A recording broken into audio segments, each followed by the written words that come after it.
വിഭാഗീയത രൂക്ഷമായ കുട്ടനാട്ടിൽ അടിയന്തര ഏരിയ കമ്മിറ്റി വിളിച്ചു CPIM. LDF ഭരിക്കുന്ന രാമങ്കരി പഞ്ചായത്തിൽ CPIM അംഗങ്ങളുടെ പിന്തുണയോടെ UDF അവിശ്വാസ പ്രമേയം കൊണ്ടുവന്നത് വിവാദമായ പശ്ചാത്തലത്തിലാണ് യോഗം. രാമങ്കരിയിലെ CPIM നേതാക്കൾ മാവേലിക്കരയിലെ UDF സ്ഥാനാർത്ഥി കൊടിക്കുന്നിൽ സുരേഷുമായി ഗൂഢാലോചന നടത്തി എന്ന് രാമങ്കരി പഞ്ചായത്ത് പ്രസിഡന്റ് R. രാജേന്ദ്രകുമാർ ആരോപിക്കുന്നു.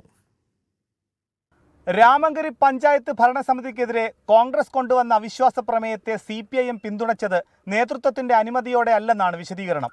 വിഷയം ചർച്ച ചെയ്യാനാണ് മങ്കൊമ്പ് ചെത്തുതൊഴിലാളി യൂണിയൻ ഓഫീസിൽ അടിയന്തര ഏരിയ കമ്മിറ്റി യോഗം ചേർന്നത്. പ്രമേയം പാസ്സാകുന്നതോടെ LDFിൽ നിന്ന് പഞ്ചായത്ത് ഭരണം UDFിന് ലഭിക്കും. Ramankari panchayat president R. രാജേന്ദ്രകുമാറിനും വൈസ് പ്രസിഡന്റ് കുഞ്ഞുമോൾ ശിവദാസിനുമെതിരെയാണ് നോട്ടീസ് നൽകിയത്. പ്രമേയം അവതരിപ്പിക്കാൻ 15 ദിവസത്തിനുള്ളിൽ അനുമതി നൽകും. UDFിന്റെ 4 മെമ്പർമാർക്കൊപ്പം CPIMന്റെ 3 മെമ്പർമാരുമാണ് അവിശ്വാസത്തിൽ ഒപ്പിട്ടത്.